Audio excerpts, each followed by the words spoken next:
In Seoul, South Korea, Shin Rumi runs an extremely effective fried chicken restaurant at an extremely youthful age. She hasn't headed off to college since she needs to attempt to help her mom, who needed to put forth an additional attempt after her dad deserted them when she was only a youngster. In a TV interview that frequently covers the culinary business, Rumi said that when she was a decade old, her dad unexpectedly left her for reasons unknown and put them in a very troublesome circumstances. The situation forced Rumi's mom to work harder to survive during the financial circumstances. Rumi felt exceptionally glad for her mom since she had fought hard also, worked tenaciously to help them. One night when Rumi was sleeping soundly in the room inside the shop, a group of construction workers tried to break into the shop forcibly. The workers even broke the doors and windows of the shop, so they could threaten her family to leave. A contractor company assigned those construction workers to scare the little merchants at the site so they were ready to surrender their property to the contractor, notwithstanding. Since most food merchants, including Rumi, wouldn't surrender their property, the workers took extreme action to scare the little sellers. During the chaos, Rumi's mom, who had recently come to the market, promptly terrified when she saw the mobs brought about by construction workers in front of her shop. Rumi's mom feared the workers would do something horrible to Rumi, so she intentionally drove the vehicle at fast to scatter the riots. Tragically, this activity made the construction workers more angrier, and they quickly pulled Rumi's mother effectively from the vehicle. As a result, Rumi's mom fell oblivious after her head was hit on the pavement. Rumi's mom was quickly rushed to the closest hospital for surgery. However, sadly, she was unable to be saved and she died at the surgical. And as she cries the one last tears, simultaneously, a meteor ball accelerated quickly and arrived in a space in the city's mountains. The following day, Rumi's father, Shin Sok-han, drinks that water when he visits the area and notices it has a bad taste. Afterward, he goes to his job at the bank, where he works as a security guard, with a little salary. At night, Sok-han went for a beer alone in front of a small market. After drinking a couple of glasses, his stomach started to react because of the radiation water he had consumed at the morning. Sok-han bowed his head to the table while holding his stomach, which felt so sick that he finally moaned hard due to the pain. Without him taking note, the objects around him started to move, and a few chairs were out of nowhere thrown. Notwithstanding, since Sok-han was still drunk, he couldn't have cared less about the unusual occurrence and considered caused by the strong wind. After arriving at his home, Sok-han rested his body and took a cigarettes. A strange things recurred when Sok-han was going to grab a lighter far away from his hand range when it out of nowhere floated into his hand. Sok-han was astounded by the occurrence, but his attention was promptly diverted after Rumi reached him with news about the death of his wife. The following day, Sok-han came to the burial service home to go to the burial service of the wife he had left for quite a long time. The interaction between Sok-han and Rumi was still extremely awkward. Also, there wasn't a lot of conversation between them. During the sorrow, a few thugs who had caused disarray when Rumi's shop came to the spot with their boss, President Min. President Min purposely went to the house to give a cash to Rumi so she didn't bring the legal action. Rumi, who was extremely baffled, promptly dismissed the offer and kicked them out and fast, disregarding them with rage. During the disturbance, Rumi's beau, Kim Jung-hyun, promptly settled the debate and immediately constrained the whole thugs to lift his foot off that place. Jung-hyun is a youthful legal lawyer who recently graduated and worked in a little firm as a public lawyer. After the chaos, Rumi returned into the room while looking wryly at Sok-han since he didn't try to do anything when the thugs appeared. Coming back, Sok-han promptly recollected the vibe of dissatisfaction shown by Rumi, which left him guilty. Sok-han could cry when he saw Rumi's cold mentality towards him since he additionally understood that what he had done in the past had put her in a terrible mood. Sok-han, who actually cherished Rumi without question, started to think about explaining his decision a couple of years ago. He needs to fix the relationship among himself and Rumi because the only family she has left is him. As Sok-han tried to express his frustration by punching into the air, the litter box close to him was abruptly thrown away. Sok-han acknowledged something is going with him, so he hurried home and tried to accomplish something he had done the prior night. Sok-han focused on the lighter he put on the floor and started to make it fly the lighter with his psyche. After effectively conducting a few experiments to move the match with his psyche, he attempted to test his strength on different objects in his room. Sok-han was moreover astonished when he saw that everything around him could fly using his brain power.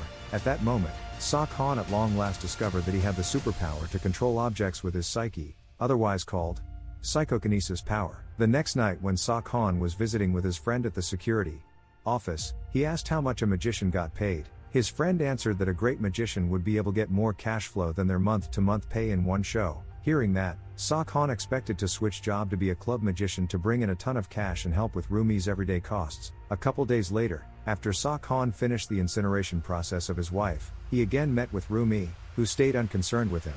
He followed Rumi to a meeting held by sellers who received terror from the construction company. The small sellers started negotiating to find the best answer to sustain their store and bar business. Throughout few weeks, sellers have been exposed to steady strain and dangers from construction workers who plan to hold onto their property forcibly. After Sa Khan understood that Rumi and the sellers planned to fight the construction company, he asked Rumi comes home with him. He was stressed that assuming Rumi were involved with the protest, she would be in such a risky situation that he advised her to move out of the area and live with him. However, rather than paying attention to Sa Khan's warning, Rumi angrily asked him not to interfere furthermore. Left right away, at night, Sa Khan went to a club owner's office to apply as one of the entertainers at the club. He showed his abilities in moving different items at that spot. Also, the activity made the owner amazed by his capacity. After Sa Khan was effectively accepted to work as a magician in the club, he was glad and expected to tell the cheerful news to his girl. Then again, Rumi and Jung Yun are meeting with a senior lawyer to consult on the issue of forced eviction did by the construction company. Tragically, the senior lawyer said that a small sellers like Rumi would always lose against the construction company since it was perhaps of the greatest contractors in the city. The opportunity of the small sellers winning the lawsuit in court is tiny and unsafe. After the meeting, Rumi was generously telling the sellers that their possibilities dealing with the case were tiny. After carries the unpleasant news, Sa Khan came to see Rumi and requested that she talk secretly. He attempted to convince her to leave the area and stay with him since he previously had some work with enough money to finance their lives. He believes Rumi should quit working and return to school disregarding the expense of living. To convince Rumi, Sa Khan tries to demonstrate his abilities before her. However, she promptly asked him stop being silly in their undeniably tough spot. She said that Sa Khan's endeavors to be a decent dad would just end to no end because as far as she might be concerned, it was as well late. After the squabble, Sa Khan could head back home feeling miserable and sorry for putting Rumi in a muddled circumstance. He reviewed when he left Rumi and his wife a couple of years ago. En route to his home, Sa Khan saw President Min and his men going to the sellers area droves. Seeing the occurrence, Sa Khan felt something awful would happen to Rumi and different sellers, so he quickly surged back to Rumi's place. Also, it turns out his charges demonstrated right. When he showed up, he saw construction workers going after the sellers and damaged their property. Seeing the incident, Sa Khan quickly rushed to search for Rumi and ousted the company workers using his superpowers. Sa Khan could overcome a larger numbers of construction workers rapidly. President Min was stunned when he watched Sa Khan could beat his men without contacting them. When one of the fat workers was going to go after Sa Khan with a slugger, he promptly captured the workers' movement and left the workers' bodies in the air. Everybody in the area was stunned by Sa Khan's actions, and the construction workers began to crack out after seeing his abilities. Because of the great chaos, the sellers and construction workers were taken to the police station to give information about what had occurred. Rumi and the sellers attempted to prove that the construction workers had gone after them, yet President Min and his men continually denied the charges. Cops likewise chose to actually look at the CCTV in the occurrence area. However, there was insufficient proof to help the statements from the two sides. At night, after the sellers and Rumi learned about the superpowers possessed by Sa Khan, they chose to ask him for assist with building a blockade out of used goods so the thugs wouldn't upset them once more. Because of his commitment, sellers started accepting Sion Han's presence on their side, including Rumi, who began to imagine that her dad had improved personally. The following day, Rumi and Sa Khan chose to eat to talk about their relationship. On that event, he started to explain why he left her a couple of years prior. Around then, Sa Khan was in debt to a few debt collectors, so he chose to leave his family for the safety of his loved ones. Rumi, who had been sincere about previous occasions, attempted to redirect the discussion by examining the superpower possessed by Sa Khan. She was concerned that if Sa Khan overforced his strength, his well-being would disintegrate. Sa Khan likewise said that he actually felt no side effects of the power, so he asked Rumi not to stress over him too much. At night, at the construction company's office, President Min's men detailed that Sa Khan had set up a blockade before the sellers' back street so they couldn't threaten them any longer. They started to fear Sa Khan's power, so they chose to leave from the job. In the discussion, President Min got a call from the property company manager who employed their services, requesting that he attend a meeting at their office. At the meeting, President Min and his helpers at long last met a delightful lady named Director Hong, who filled in as the head of the property company. Albeit the presence of Director Hong is very honest and charming, it just so happens, she is a savage lady who will do all that to get what she needs. Director Hong requested that her bodyguard batter President Min to give an example because he neglected to convince the sellers to surrender their shop. Director Hong then asked what hindrance made President Min neglect to complete his duties, and from that discussion, she at last found out about the power Sa Khan had. After finding out about the issue, Director Hong then utilized sly means by making counterfeit news so that Sa Khan seemed to be an unsafe individual. Not just that, However, she likewise requested that President Min empty his office and move to one more area with another name so the police couldn't track down their whereabouts. Subsequently, after the fake news went viral on public TV, cops were likewise entrusted with capturing Sa Khan and holding him in a police station detention cell. Sa Khan had the chance to evade using his strength, however he decided to stay with the lawful so as not to lead to additional huge issues. The same day after Sa Khan's arrest, Director Hong visited Sa Khan at the police station to threaten him so that he didn't do anything. She chose to throw Rumi behind bars assuming Sa Khan did anything rash. The next day, the cops started to carry out forced eviction, so there was a huge revolt between the sellers and the officers.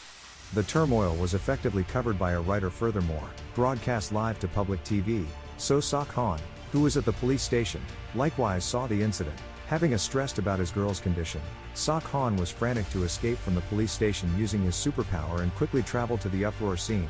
Notwithstanding, since Sa Khan was as yet new to the power, he chose to take rehashed leaps even however it could damage public buildings. Then again, a male seller holding tight an iron shaft nearly tumbled from a height because of the actions of a very rebel officer.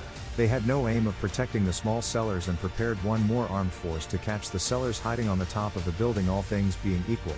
Fortunately, Sa Khan promptly flew over and got the sellers before he could tumble to the ground. After saving the man, Sa Khan speedily flew over the rooftop to save Rumi, yet he out of nowhere hit a holder and was tossed into the building. He had no way out, however, to fight against the officer first floor so he could quickly go to the top of the building and saving Rumi.